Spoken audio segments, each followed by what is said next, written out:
Alright guys, so real quick host note here. So the video is a lot longer than normal, and there's a reason for it. So there's a lot more than one issue wrong with this engine that we found in this video. So I highly recommend actually watching to the end of the video, because we found a multitude of different issues, a lot more than we thought, which we address later in the video. So I highly recommend watching the whole thing. So let's get right to it and address the problems with the engine. Yeah, this one's alright. This one's got a massive ridge in it. That one's really bad. There's a bunch of different lifters in it, which is really weird. Alright guys, so I time traveled a little bit. As you can see, I got a haircut. Shout out to Hope. No, I don't look like I live in the 70s anymore. But yeah, we're skipping ahead a little bit because I spent like the last 2 weeks restoring my motorcycle. That's a long video, which you'll see in the future. But anyways, we're back. We drove pretty good, but I think we're gonna call it quits on the driving part. We need to fix this thing, so we're gonna go and start by doing a compression test that will tell us exactly what's going on with this thing, or at least get us closer. So we got a compression tester hooked up, throttle's wide open, all the plugs are out. I guess, yeah, go ahead and crank it over and we'll see what this thing gets up to. I'm expecting this motor should make between 150 and 180, you know, somewhere in that range, but it's probably gonna make like 100. I don't really know, honestly. Go for it. Right. Yeah.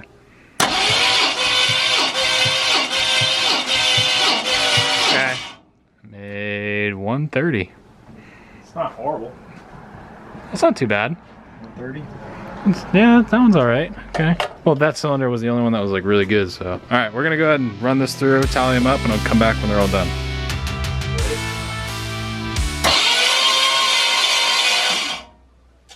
What the frick? She's got no compression on that cylinder. Okay, do it again. What? How much? I didn't do a damn thing.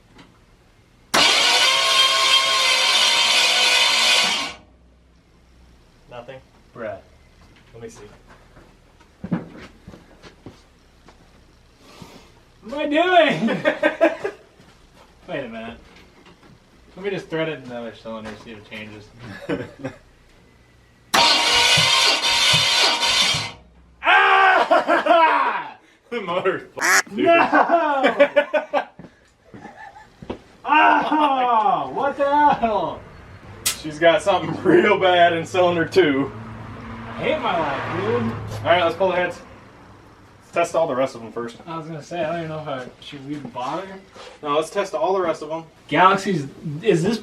I don't know how I could prove that these cars hate me any more than what I'm doing right now. So, cylinder 1 had a nice 130 psi of compression. It's low, but it's not bad.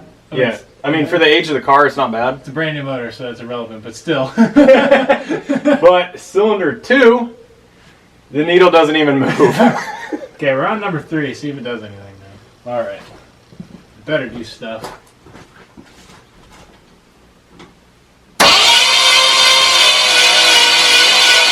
All right. How much? Nothing. So those are the 2 plugs that were black as can be. I almost want to take the valve cover off and make sure the rockers are still moving. Ready? Yeah, I guess. Oh, God. What? Go ahead. Oh, yeah, they're moving all right. But, yeah, we're definitely not making compression in that cylinder. That freaking blows. Because I was watching cylinder number 2's go down and up and down and up and down and up. And exhaust and intake. Same with number 3, which is what we're on right now. And both those 2 cylinders made no compression. I put the tool in number 1 and it goes right back up to where it was. So that tells me that these 2 valves are not sealing, which is, if you go over here, that's these 2 spark plugs, which are our center 2, which are these 2 right here. This is cylinder 1, which is, as you can see, looks good. 2 and 3 are dark because they were not running very good, which means they weren't making any compression, which is why we're hanging exhaust valves open, which is why when it's running, you can hear it misfiring because it's just pushing out and firing in the exhaust. God, I hate this car. Okay, so based on these spark plugs, we fired on one. Wait, which one's one, Marty? The one on the left? Yeah, okay. So this one was firing. This one was not. This one was not, which is what you guys saw in our compression test. The 2 center cylinders were 0. So we're about to do number 4. Number 4 is firing, so we should get some compression products. So go ahead and turn it over real quick. It should give me a number. I hope it gives you a number. On 4. All right, what are you guessing? 80. 80? Yeah. Okay, that's a good guess. Are you kidding me? You're joking. 0 sounds good too. Are you kidding me? Like, it didn't. Literally, what the hell? Is it Shooting out. Is this thing not tight? No, this thing's tight. Dude, what the heck? You gotta be joking me. Bruh. And we know we're not doing anything wrong because I put it back in one 3 times now and it's goes right back up. So it's not the compression tester, it's not the head. What's that? Yeah, it's gotta be valves. Damn. Okay, let's go to the other side. Today's video is sponsored by Blaster. For those of you guys who haven't worked with this stuff before, they're from 1957. Blaster's made all sorts of things from penitents, lubricants, inhibitors, all sorts of different products for you guys to use at your products, whether it be automotive, home and repair, or any general maintenance. There's a bunch of products you guys can use. One of those products we're going to be looking at today is the actual Multi-Max Premium Synthetic Lubricant. This is basically anything that's kind of squeaking, rubbing, has a lot of friction in it, makes noise. You can use this stuff to actually go ahead and quiet that down and make the movements a lot more easy. So one of the things that I'm going to be using on today is the cylinder heads. I just got done completely rebuilding these cylinder heads. These are for the white Galaxie. I just did these. I just finished lapping all the valves in it, so now I want to go ahead and chase all my threads to make sure that my torques are going to be even across the whole thing. So I have a 3/8x16 tap right here that I'm going to thread in, a little bit on the intake sides, and then I'm going to go ahead and use my Multi-Max because I don't want to be doing this dry. To spray a little bit in there, and this is the Pro Straw feature. So what this does is it allows you to only use a little bit of a product instead of just spraying it out like crazy. You can only use a little bit at a time. If you want more, you can turn it up just like that. It's a lot you can do with this thing. So I only want to use a little bit here, so I'm going to turn it down. As you can see, it just doesn't really come out that fast. As you can see, it comes out a lot slower. You don't waste the product as much, which is very helpful when you're trying to conserve all your product when you have a bunch of threads to do. So we're gonna go ahead and tap this guy in, and it moves a lot more easy. In fact, I back out, the tap doesn't squeak, doesn't make any noises, you don't feel any friction. If I was to go ahead and dry this thing off, you can actually see when I take the tap out, it's actually got all of the product or dirt and stuff sucked to it. So you can see exactly where I was. Maybe sort of lubricant, so you add a little bit of that. Threads in like butter now. And the Multi-Max actually outperforms all of its competitors in the ASTM tests. This is one of the best products that I've used so far in terms of lubrication. This is a big one on door hinges and hood hinges because they squeak like crazy on a lot of my cars. This is one of the biggest products that I use. It fixes it in literally seconds, which is crazy to me. When it gets in all those super tight tolerance places that you can't normally get big greases, lithium greases, this one fits perfectly and it solves the problem every single time. Blaster Products also offers a wide range of products, more than just the Multi-Max and the PB'Blaster. They also make things like brake clean, synthetic greases, all sorts of cleaners, contact cleaners, garage door lubricants, white synthetic greases, all sorts of different products, and they're all also available online. A lot of us are stuck at home right now, cannot go get products, but we want to work on our cars. All this stuff is available online, which I will have the link down in my description if you guys want to go check out their full range of products. There are tons of them. I cannot express how many. I was blown away when I first saw how many products they actually make. There's a ton you guys can check out. I'll leave the link down in the description below. Go check it out. Also, real quick, this is going to be totally random, but check out my new favorite koozie. It's literally the greatest thing on the planet because it looks like the Multi-Max and PB'Blaster can. That's freaking sick. Hell yeah. Master shout out to Blaster. So here are our compression test results. Not really the greatest thing on the planet. It's looking like we have 0 in 2, 3, and 4. I have a pretty good idea why. The other side looks like it's going pretty even, but we're gonna get right to it, start tearing into this thing and figure out what's wrong with it.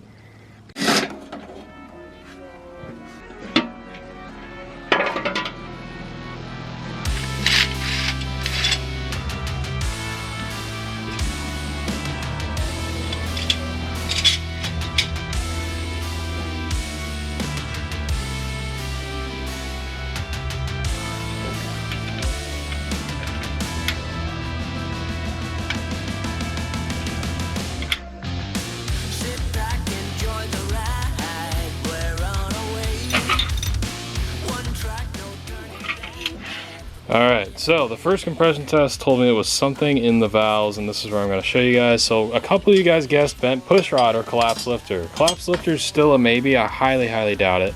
I think this thing's way too new to be a collapse lifter, but as you can see, all of our push rods are dead even and they're dead straight. All these are even heights at the top. They're all the same there, and they're all going to be the same at the bottom, and that same thing goes here. Those are all the same and all the same. So I would have saw a significant increase or decrease in the 3 cylinders that were down. Anyway, so you can tell it's not an upper rocker arm ratio problem, but I know what it is. So for the guys that said push rods, unfortunately you guys are wrong. However, I'm gonna kind of narrow it down for you guys a little bit with the straight edge. And so FEs are a shaft rocker, and therefore these are all supposed to be at the same height or relatively close to it. And the straight edge will show you that these are not all at the same height, even remotely. So you can see I'm sitting on top of each exhaust valve right now. And so my 2 exhaust valves where my thumb is right here, I'll put some arrows so you got one there, and then you have another exhaust valve, and then you have another one down there on the opposite side, and then another one at the far end. And those are the ones that are touching and making contact with the straight edge. And as you can tell, with this straight edge right now, I'm not even touching the valves in the back. It's very hard to film this one-handed, I'm sorry. But these are not even remotely all the same height. So you can see that they're leaving gaps. And normally that wouldn't be a problem if you're running individual rockers, because shaft rockers are a thing on these. They'll all compress to the same height. This set of heads that I have here, you can see all of the valves are the exact same height on the straight edge. See, they all match up. So if you go to the other side over here, this is the side that had 3 dead cylinders. We'll see the exact same thing. Again, this is way harder to film than I thought. So you can see a gap right there on the intake, gap on the intake.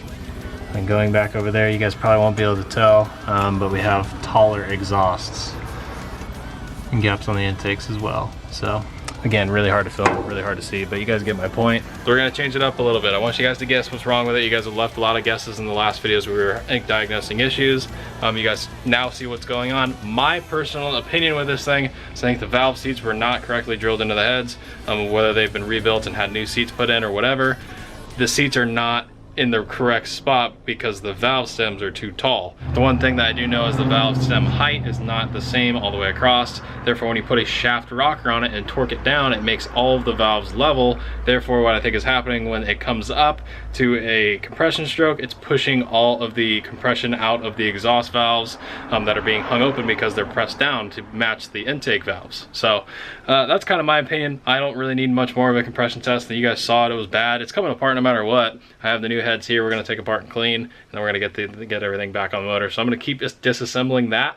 But first I'm going to go ahead and rebuild these heads real quick. So I'll go through that process. So I'm going to go ahead and time lapse this really quick. I'm not going to do much work to these heads. I'm literally just going to take all the springs and caps off, pull all the valves out, clean the surfaces, and then go ahead and take the valves, put them in my drill press over there, use a little Scotch-Brite pad, and just clean the seats all the way around the valves.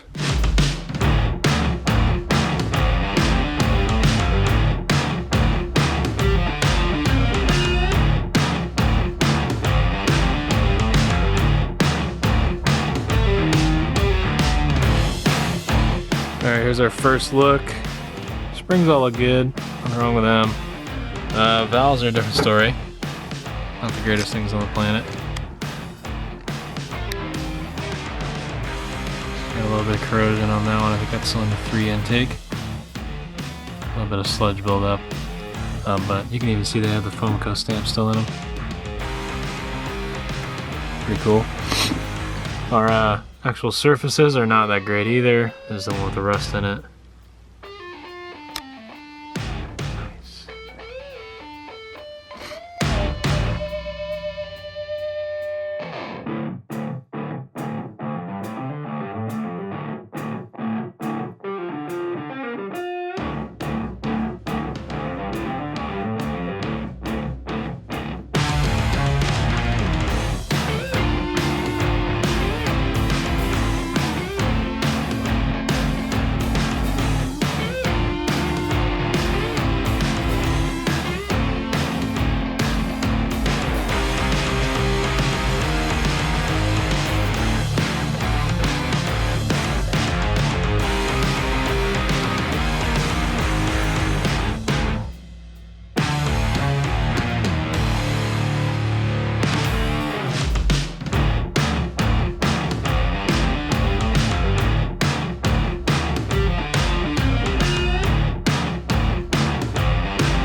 Alright, got them all cleaned up. So the process I was using was I was going Scotch-Brite initially, get all the rust and components off of the valves. Then I did 600 on some of the tops. So you can see some of the tops are more corroded than others, just on the top of the valve, not the actual seat. So then I went to 800 and then to 1500. I don't need to polish these. These valves are old as dirt, and they're not really in that great of shape. But as you can see, they're definitely in a lot better shape than they were before, and they're actually glass smooth on the actual lips, which is good. So now I gotta move on to the actual head itself. It's gonna be interesting on how I want to do these. I think I'm gonna have to do these pretty much by hand, which is gonna suck. But you know, like I said, it's gonna be a lot better than what it was.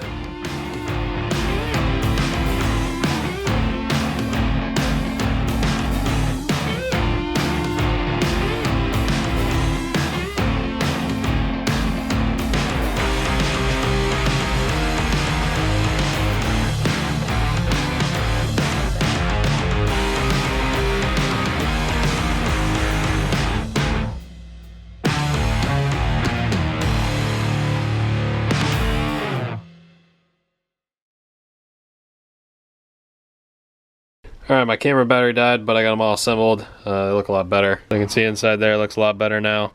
So, looks pretty good. I'm just going to go ahead and start on the other one. I'm going to skip that, come back. You guys already saw me do the one, so I'm going to do the other head, come back, and we're ready to paint these things. Yeah, let's get one valve out. Beat the fucking shit out of it.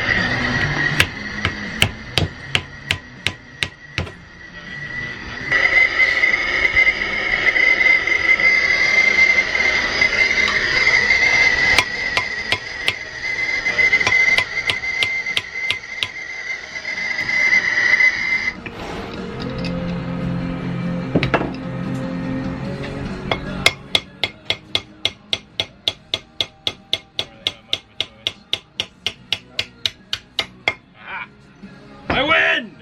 Even though it's not out.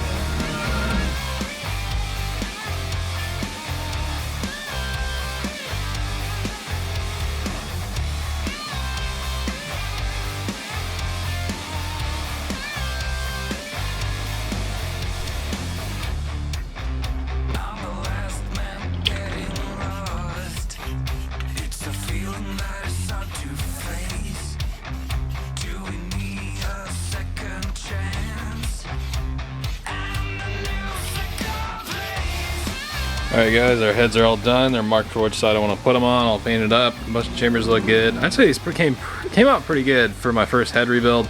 Pretty proud of those. And yeah, I think they'll do really well. So I'm going to go ahead and now start the disassembly process. Got everything cleaned up, ready to take everything off this car. So I'm going to go ahead and time lapse this because this is going to take a while. And I'm just going to rip this car apart pretty much.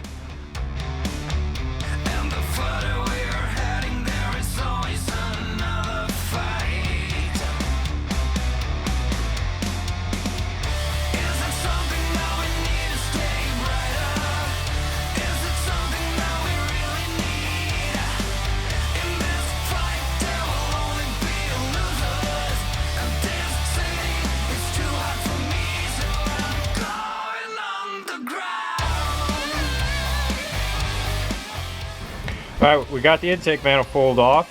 It is heavy, very heavy, Yeah, I think it's like 100 pounds. and holy RTV. I'd like to make a shout out to Franklin Gloyu. I think he actually built this engine and just didn't tell me. This thing has an excessive amount of RTV on it. The other thing that doesn't make any sense that I am guessing has happened, and it looks like it has, they cut the valley pan cover, That's what it looks like. It's weird. because this isn't straight, and it covers all but, you know, 2 of the lifters. So why they did that, don't know, but that's interesting. Yeah, that's weird. So, yeah, but the intake manifold's off, it's time to pull the heads off. Yeah, sure. Okay, so how it always goes, when you look for one issue and you try to fix it, you find more. I'm just taking the manifold off so I can get this other head off. And I was wiggling this and I was like, I wonder if I can find a steering plate. come on. Because this thing had like really bad steering plate before. So look at the end of the pivot arm where the nut is. That goes into the power ram. Yeah, that's Yeah, not working. that ram assembly is blown to pieces. Which I've owned 3 vehicles so far with power rams, 2 Galaxies and another truck we won't talk about. But they're all blown up and they all suck. This is why they got rid of power ram, I think, in 65. That's so bad. Yeah, it's really bad. Oh my gosh. Well, at least I know how to fix it. I don't need to put a box in. I'd rather change the ram than a box. So, it's fine. All right.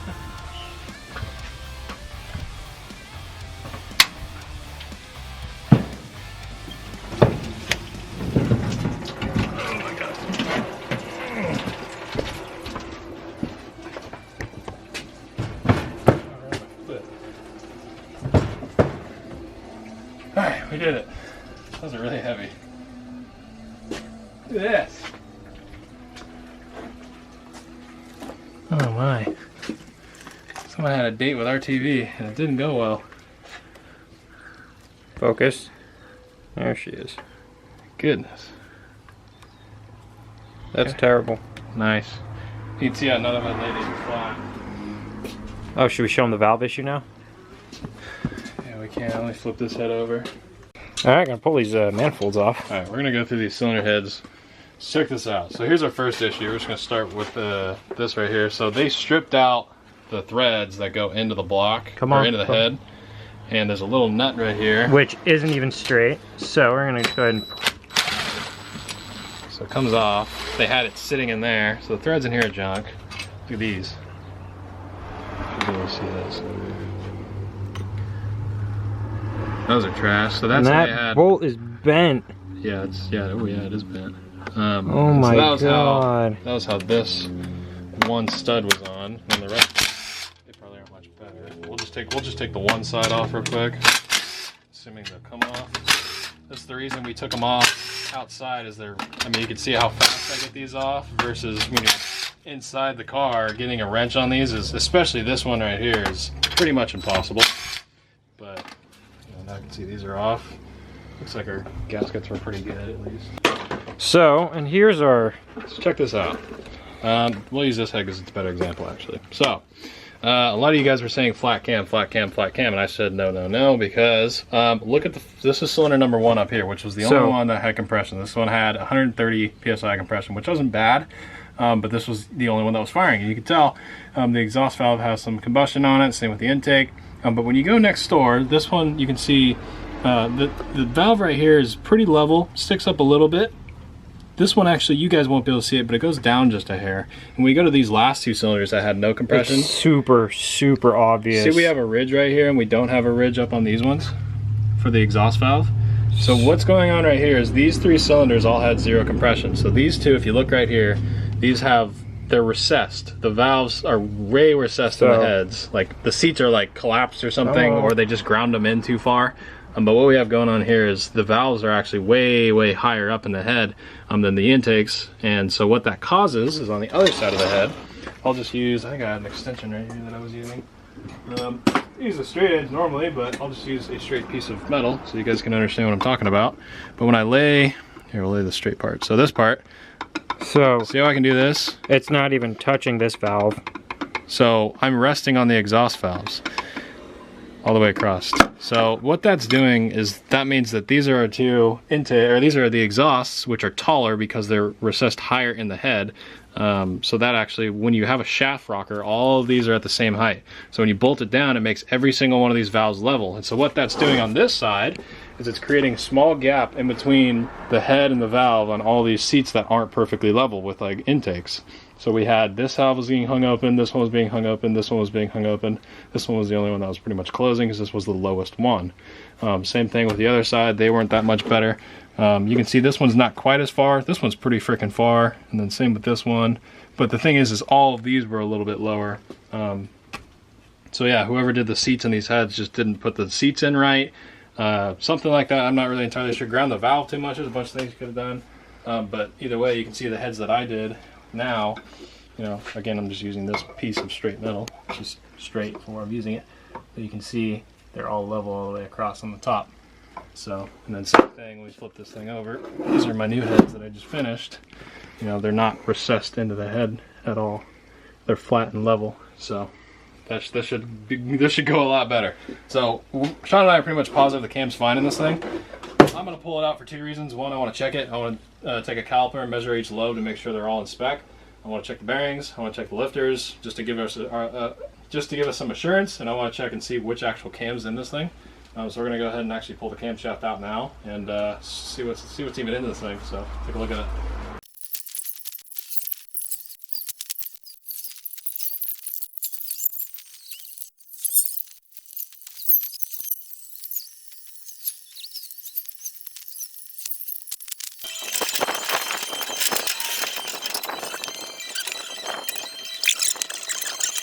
Alright, so here's the camshaft. I wanted to take it out. A couple people didn't, but I knew I was going to see something. So you can see this cam lube is done. You can see that's not grease. I can't wipe that off. That is actually metal pitting. It's not focusing. There it is. Yeah, so this one's done. See, that's all metal pitting. Okay, so this one went right here. Which would explain why this lobe here is considerably smaller than all of the other lobes. This one's flat, as you can see. I literally will wipe it off. Look at that. Look at the wear. Okay, and then this one again. Big sharp bend right here. That one's trashed. This one's alright. This one's got a massive ridge in it. That one's really bad. Yeah. That one's been flattened. That one's flat. This one's alright. This one's again right there. You can see it again, discoloration, and then it kind of just doesn't really get any better as you go down the cam. You can see it in the light. This one's been worn out. This one's good. This one's good. This one's good. Not good. I can feel a little ridge right there. That one's okay. That one's alright. And this one's alright. So you can see the front part of the cam is just trashed, and it really wasn't a high left cam. Because you can see the lobes aren't crazy big. It was alright. It's probably a low torque cam, which is what they normally are. But had a brand new double roller timing chain, which is kind of interesting on it, so that's good. But we are most certainly pulling the cam out of this engine right here. So, because I'm not even going to waste my time trying to... Why would you reuse that? That cam's not even usable. And Sean, I want to point out, said to leave it, and I said no. No. Yeah. Yeah, I stopped recording. Yes. All right, so one of the things we also noticed is on the passenger side of the car, you can see that there's actually a different size lifters in this thing. You have cylinder 1 is right here, which is the only one with the same size lifters. And then you have two different ones, a taller and a shorter one in every single cylinder. So this is the one that had compression, which is, I think, is a combination, because these all have the same size push rods. So if they had a different size lifter, they would have to run a shorter push rod to compensate. I don't know if they ran different size lifters because of the valve issue in the head or what. All I know is that this side, these are all the same. They're not lined up, but trust me, these are all the same. These are all the ones that had compression. And then these ones on this side are completely different size. These are what I took out. And then get a load of this. So this is, I believe this was the 5th cam lobe down, which was also wiped out. That guy is absolutely trashed. If it'll focus for you guys, that is one of the cam lobes. Or that's one of the lifters. This guy's trash. There's a bunch of them that go down the line. They're not really in the greatest of shape. I've seen worse, but some of these are not really that good at all. Some of these guys were barely even touching the camshaft at all. But if you look at our compression test, we have 130 on cylinder 1, which has the same size lifters, 2, 3, and 4, and 0, and then miscellaneous 100 to 120s on the other side of the engine, which is where all these lifters are the exact same size, and these ones were the ones in decent shape. So it's kind of interesting. I don't know why someone would do that. Alright guys, this is where we sit. I got it all torn down, most of the block cleaned up. So now the only thing we need to do is just kind of clean everything up, get the rest of the coolant out of the motor, get all the coolant off the ground, obviously, and then actually clean up the engine bay. While I'm in here, I can get into a lot of these areas. I can degrease the control arms. You can see all the steering stuff's gone. We actually cleaned all of that. Battery tray's got to come out. Some of the wiring's got to get fixed. You know, just a bunch of simple stuff. Paint the core support so it looks good, and then we got to tear this motor apart. But my dad actually would help me out today. Big shout out to him. He was helping me clean all these parts. They came out really good. The timing chain cover was already really nice. One thing I noticed is this is actually, you guys will be able to see here, this is actually a 68 casting. So are the heads, on the old heads at least. I have a set of 67 heads. So that's what, these are the new heads that I rebuilt and we're going to put on. But yeah, like I said, the cam was just trashed. You can see all the scoring on the lobes. And then, like I said earlier, you know, this was the side of the engine that had compression and had power. And then this was the side that did not have any. And you can see there's a bunch of different lifters in it, which is really weird. But all the push rods you can see right here, those are all the same size. So there wasn't anything wrong with that. So it really was a cam and lifter and valve issue because it sunk the seats into the heads. But yeah, this stuff's been taking me a while, so I apologize for the delay on the upload. I was supposed to put the video up yesterday, but it just takes a little while to do this stuff. I have 9 hours in those cylinder heads. I rebuilt them myself, so I'm pretty proud of that. I was pretty happy I rebuilt my own set of cylinder heads like you saw in the time lapse. That takes some time. I respect machinists that do that kind of stuff. That takes a lot of effort. But anyways, like the video if you did enjoy. Please leave a like on the video. That really means a lot to me. We finally found out what's wrong with the car, so that's a very good thing. All my new parts check out. They're a lot better spec. And we're gonna get this thing back on the road really quickly. So the next thing is take the camshaft out of this motor and it's gonna go directly in this thing. And then I have a new special intake, which you'll see in the next video that we're gonna put on this thing. Changing the whole top end, it's gonna be a lot of good stuff. But the video before that, we're gonna actually detail and paint this entire engine bay. I'm gonna show you how to do it for pretty much no money, just a little bit of effort. We're not gonna have to power wash anything because the motor's apart. We're gonna do it all by hand, it should be pretty easy. But yeah, stay tuned for that video.